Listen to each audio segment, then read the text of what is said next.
TDP రాష్ట్ర అధ్యక్షుడిగా పల్లా శ్రీనివాస్ నాయుడు ఎంపిక.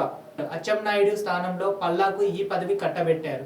కాగా బీసీ యాదవ సామాజిక వర్గానికి చెందిన పల్లా శ్రీనివాస్ 95,235 పైగా మెజారిటీతో గాజువాక నుంచి ఎమ్మెల్యేగా గెలిచారు. విశాఖ జిల్లాలో పార్టీ కష్టకాలంలో పార్టీకి అండగా ఉండడంతో ఆయనకి ఈ పదవి దక్కింది. అన్ని పార్టీ శ్రేణులు, అభిమానులు, కార్యకర్తలు ఆనంద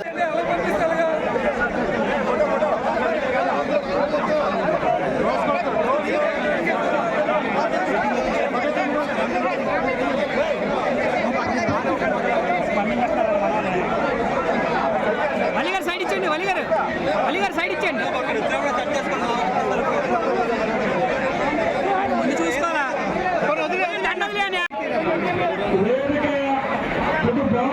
అయిపోయింది చెప్పి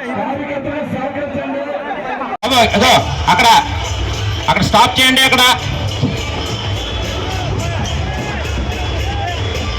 తెలుగుదేశం పార్టీ, బీజేపీ, జనసేన కుటుంబ సభ్యులందరికీ కూడా పేరు పేరున హృదయపూర్వక నమస్కారాలు.